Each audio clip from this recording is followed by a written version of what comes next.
দুবাইয়ের সাবেক আইজিপি বেনজির আহমেদের জামিন বাতিলের জন্য আইনজীবী নিয়োগ দেওয়া হবে বলে জানিয়েছেন স্বরাষ্ট্রমন্ত্রী সালাউদ্দিন আহমদ। আর পররাষ্ট্র প্রতিমন্ত্রী বলেছেন, বেনজিরকে দেশে ফিরিয়ে আইনে প্রক্রিয়ার বিচারের মুখোমুখি করতে কাজ করছে সরকার। এদিকে দুদক বলছে, সাবেক আইজিপিকে দেশে ফেরানোর বিষয়ে দুদকের কোনো গাফিলতি ছিল না। মিল্টন আনোয়ারের প্রতিবেদন।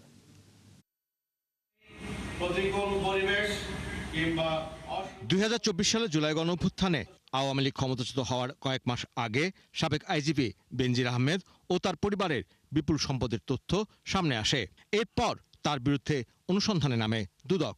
ওই সময়ে তিনি দেশ ছাড়েন। পরে তার বিরুদ্ধে একাধিক মামলা হয় এবং আদালত গ্রেপ্তারি পরোয়ানা জারি করা হয় ইন্টারপোলের রেড নোটিশ। ওই নোটিশের ভিত্তিতে দুবাই পুলিশ বেনজিরকে গ্রেপ্তার করে। সংযুক্ত আরব আমিরাত কর্তৃপক্ষ গত 12 জুন ইমেইলের মাধ্যমে বাংলাদেশ সরকারকে বিষয়টি জানায়। এরপর সরকারের তরফ থেকে বলা হয়, তাকে দেশে ফিরিয়ে আনার চেষ্টা চলছে। এরই মধ্যে রোববার জানা গেল, দুবাই কারাগার থেকে জামিনে মুক্তি পেয়েছেন বেনজির। সাবেক আইজিপির মুক্তির প্রতিক্রিয়ায় স্বরাষ্ট্রমন্ত্রী জানিয়েছেন, জামিন বাতিলে দুবাইতে ল ফার্ম নিয়োগ করছে সরকার। দ্রুতই তাকে দেশে ফিরিয়ে আনা হবে। আর পররাষ্ট্র প্রতিমন্ত্রী জানালেন, বেনজির আহমেদকে দেশে ফিরিয়ে আনতে সংযুক্ত আরব আমিরাত সরকারের সঙ্গে বাংলাদেশের যোগাযোগ অব্যাহত রয়েছে। তাকে দেশে ফিরিয়ে এনে বিচারের মুখোমুখি করা হবে। আমি খবর পেয়েছি তাকে অন কন্ডিশন এখানে তার লিভ না করার শর্তে বেল দিয়েছে। কি শর্ত আমি সার্টিফাইড কপিটা জোগাড় করতে বলেছি এবং আমাদের যে ল ফার্ম নিয়োগ হয়েছে তাদেরকে আমরা ইনস্ট্রাকশন দিয়েছি যেন এই বেল ক্যান্সেলেশনের জন্য তারা পার্সু করে। বাংলাদেশ সরকারের সাথে সংযুক্ত আরব আমিরাতের সরকারের যে যোগাযোগ চলছে এবং কাগজপত্র আদান প্রদান হয়েছে। তারা কিছু তথ্য আমাদের কাছ থেকে স্পেসিফিক জানতে চেয়েছে স্বরাষ্ট্র মন্ত্রণালয় এবং পররাষ্ট্র মন্ত্রণালয়ের কাছ থেকে। সেটা আমরা তাদেরকে সরবরাহ করেছি, কাজ চলছে। আমরা আশা করছি খুবই শীঘ্রই এই অভিযুক্ত আসামিকে বেনজিরকে ঢাকায় বাংলাদেশে ফিরিয়ে এনে তার বিচার কাজ এখানে সম্পন্ন করা যাবে। এদিকে দুবাইয়ে বেনজির আহমেদের মুক্তির বিষয়ে দুর্নীতি দমন কমিশনের কাছে আনুষ্ঠানিক তথ্য বা কাগজপত্র নেই বলে জানান সংস্থার মহাপরিচালক মীর মোহাম্মদ জয়নুল আবেদিন শিবলি। বেনজিরের মামলার বিষয়ে দুদকের কোনো গাফিলতি ছিল না বলেও তার দাবি। মিউচুয়াল লিগাল অ্যাসিস্ট্যান্ট রিকোয়েস্ট যেটা লেটার, সেটার সেন্ট্রাল অথরিটি হলো হোম মিনিস্ট্রি। আমরা হোমে পাঠাই, হোম থেকে সেটা আপনার ফরেন মিনিস্ট্রি হয়ে সেটা সংশ্লিষ্ট দেশে যায়। তো এখন আইনগত যে বিষয়গুলি আছে নিশ্চয়ই সবাই মিলে আমরা খতিয়ে দেখব। মানে আমাদের এখান থেকে যা যা পাঠানোর যা করার আমরা সবই করেছি, এটুকু বলতে পারি। পুলিশ সদর দপ্তরও জানিয়েছে, পুলিশের সাবেক মহাপরিদর্শক বেনজিরের মুক্তি বা ছাড়া পাওয়ার বিষয়ে তাদের কাছে কোনো তথ্য নেই। মিল্টন আনোয়ার, ৭১, ঢাকা। ঢাকার চারপাশের নদীপথে আবারও ওয়াটার বাস চালুর সিদ্ধান্ত নিয়েছে সরকার। প্রকল্পটি এবার বেসরকারি খাতে তুলে দেওয়ার সিদ্ধান্ত হয়েছে। তবে অতীতে এটি কেন সফল হয়নি তাও খতিয়ে দেখার নির্দেশনা দিয়েছেন প্রধানমন্ত্রী তারেক রহমান। রবিবার এমনটাই জানান সড়ক নৌ রেলমন্ত্রী শেখ রবিউল আলম। ১১০ কিলোমিটার পানিপথে ৪২৪টি স্থানে নদী দূষণ বন্ধে কার্যকর পদক্ষেপ নেয়ার কথাও জানিয়েছেন ঢাকা সিটি কর্পোরেশনের ২ প্রশাসক। দর্শক, আরও জানাচ্ছেন সাজিদ সরকার। রাজধানী সড়কে মানুষের চাপ কমাতে এবং বিকল্প গণপরিবহন ব্যবস্থা গড়ে তুলতে ঢাকা ঘিরে আবারও ওয়াটার বাস চালুর সিদ্ধান্ত নিয়েছে সরকার। ঢাকার চারপাশে ১১০ কিলোমিটার পানিপথ ব্যবহারের নতুন পরিকল্পনা নিয়ে রোববার প্রধানমন্ত্রী তারেক রহমানের সঙ্গে বৈঠক করেছেন সংশ্লিষ্ট মন্ত্রণালয়ের মন্ত্রীসহ ঢাকার ২ প্রশাসক। বৈঠক শেষে সড়ক নৌ ও রেলমন্ত্রী শেখ রবিউল আলম জানান, বিগত সরকারের আমলে এই প্রকল্পে ১০ বছরে লোকসান হয়েছে ৫৭ কোটি টাকা।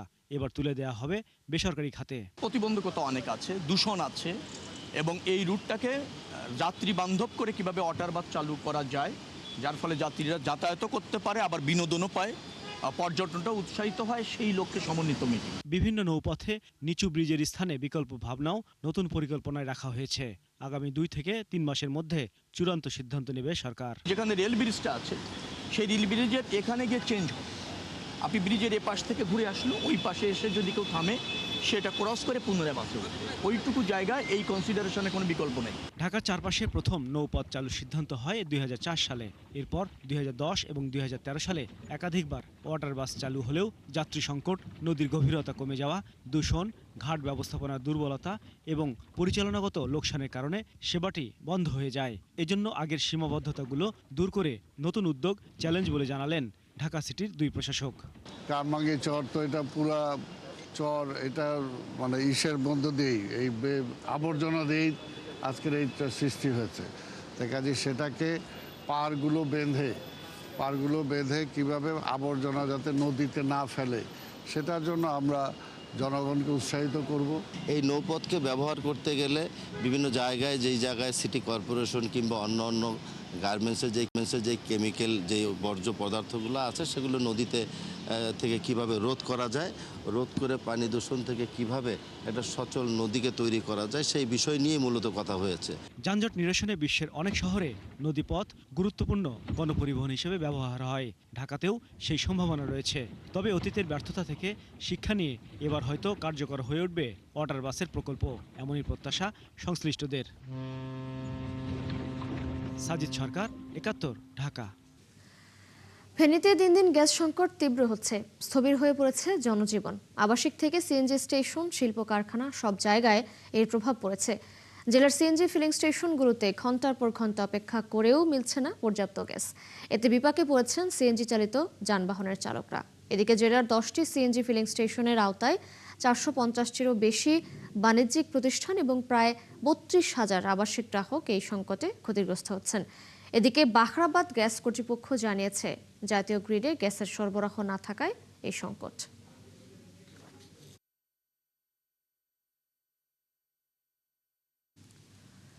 সুনামগঞ্জের টাঙ্গুয়ার হাওরের পরিবেশগত সংকটাপন্ন এলাকায় পরবর্তী নির্দেশ না দেওয়া পর্যন্ত সকল প্রকার হাউস বোট ও পর্যটকবাহী নৌযান চলাচল সম্পূর্ণ নিষিদ্ধ ঘোষণা করে 11 দফা জরুরি নির্দেশনা জারি করেছে জেলা প্রশাসন।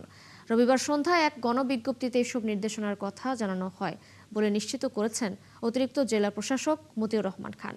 গণবিজ্ঞপ্তিতে জানানো হয়, পরবর্তী নির্দেশনা জারি না হওয়া পর্যন্ত টাঙ্গুয়ার হাওরের ইসিএ ঘোষিত এলাকার ভেতরে সকল প্রকার হাউসবোট ও পর্যটকবাহী নৌযানের প্রবেশ ও চলাচল সম্পূর্ণভাবে নিষিদ্ধ থাকবে। এছাড়াও আগামী 10 আগস্টের মধ্যে প্রয়োজনীয় কাগজপত্র সহ নিবন্ধন শেষ করতে নৌযান মালিকদের নির্দেশ দেওয়া হয়েছে। নির্ধারিত সময়ের মধ্যে আবেদন না করলে নৌযান চলাচলের অনুমতি দেওয়া হবে না এবং প্রচলিত আইন ও বিধি অনুযায়ী আইনগত ব্যবস্থা নেওয়া হবে বলেও জানানো হয়েছে।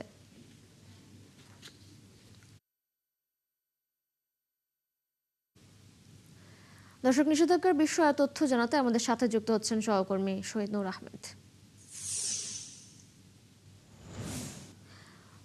শহীদ নূর, কেন এই নির্দেশনা, বিজ্ঞপ্তিতে আর কি কি নির্দেশ দেওয়া হয়েছে জানাবেন এবং সেই সাথে জানাবেন নৌযান চলাচল কবে নাগাদ স্বাভাবিক হতে পারে? দেখুন, আমরা যদি বলি যে নির্দেশনাটা অনেক আগে থেকেই চলমান রয়েছে, বিশেষ করে গত 2 বছর ধরে এটি কড়াকড়িতে এসেছে এবং পরিবেশবাদী সংগঠন এবং যারা টাঙ্গুয়ার হাওর নিয়ে অধিকার আদায় নিয়ে কাজ করেন তারা মূলত বেশ কিছু বছর যাবত এই নির্দেশনাটি আসলে চাচ্ছিলেন এবং তারা বলে আসছেন যে টাঙ্গুয়ার হাওরের সংবেদনশীল এলাকায় যেভাবে হাউসবোট সহ ইঞ্জিন চালিত নৌকা চলাচল করছে এতে পরিবেশগতভাবে আসলে ক্ষতির সম্মুখীন হচ্ছে টাঙ্গুয়ার হাওর। আমরা যেমনটা গতকালে প্রশাসন থেকে জানতে পেরেছি এবং তাদের গণবিজ্ঞপ্তিতে যেভাবে তারা বলে দিয়েছেন যে পরিবেশগত যে এলাকা রয়েছে ওয়াচ টাওয়ার সহ আশেপাশে এলাকায়, সেই এলাকায় আসলে নৌ চলাচল বা ইঞ্জিন চালিত যে নৌকা আছে সেটি চলাচল করতে পারবে না, এমনটাই আসলে নিষেধাজ্ঞা দেয়া হয়েছে। তবে এটি যে শুধু যে টাঙ্গুয়ার হাওরের এই আশেপাশে এলাকায় সেটি বলা হচ্ছে, কিন্তু দেখা যাচ্ছে গতকাল থেকেই প্রচার হচ্ছে আসলে পুরো টাঙ্গুয়ার হাওরেই নিষেধাজ্ঞার আওতায় নেওয়া হয়েছে। সেটি কিন্তু আসলে নয়, জেলা প্রশাসনের পক্ষ থেকে বলা হচ্ছে যে সংকটাপন্ন এলাকা অর্থাৎ ওয়াচ টাওয়ার সহ আশেপাশের এলাকায়, এবং সেইখানে বলা হচ্ছে কোনোভাবেই পরিবেশ পরিবেশের বিপর্যয় ঘটবে বা পরিবেশের ক্ষতি হবে এই ধরনের কোনো কার্যক্রম করা যাবে না। আমরা পরিবেশবাদী সংগঠন থেকে যেমনটা বলা হচ্ছে যে এই যে নিষেধাজ্ঞার কথা বলা হচ্ছে এটি আসলে সংকটাপন্ন এলাকা বলতে কতটুকু বোঝানো হয়েছে এবং কি কি নিষেধাজ্ঞা সেটি যে 11টি নির্দেশনা দেয়া হয়েছে সেই 11 নির্দেশনা মানার ক্ষেত্রে বাধ্যবাধকতা আছে কিনা, আইনের প্রতিপালন হচ্ছে কিনা। কারণ গেল সময়টাতেও আসলে এসব নিষেধাজ্ঞা দেয়া হয়েছিল কিন্তু আমরা দেখেছি এটি ব্যত্যয় ঘটেছে। আমরা দেখছি আজকেও কিন্তু শত শত নৌকা টাঙ্গুয়ার হাওরের উদ্দেশ্যে যাচ্ছে, সেটি মানার ক্ষেত্রে আসলে কারা থাকবেন তৎপর, যদিও আনসার সহ ম্যাজিস্ট্রেট সেখানে থাকেন কিন্তু তাদের কোনো কার্যক্রম আমরা চোখে পড়ার মতো থাকছে না। পরিবেশবাদী সংগঠন সহ যারা টাঙ্গুয়ার হাওরের অধিকার আদায় নিয়ে কাজ করেন তারা বলছে শুধু নিষেধাজ্ঞা নয়, সেখানে কার্যকর পদক্ষেপ নিতে হবে, সেটি মানার ক্ষেত্রে আরো বিধিনিষেধ আরোপ সহ শাস্তিমূলক ব্যবস্থা নিলেই হয়তো টাঙ্গুয়ার হাওর পরিবেশগতভাবে সুরক্ষিত থাকবে। শহীদ নূর আহমেদ, ধন্যবাদ আপনাকে যুক্ত হবার জন্য। দর্শক, টাঙ্গুয়ার হাওর থেকে যুক্ত ছিলেন আমাদের সহকর্মী শহীদ নূর আহমেদ। দর্শক, চলছে সংবাদ সংযোগ, সরাসরি সংবাদ অনুষ্ঠান দেখতে চোখ রাখুন ৭১-এর ফেসবুক পেজে এবং সাবস্ক্রাইব করুন ৭১-এর ইউটিউব চ্যানেল। থাকুন ৭১-এর সাথেই।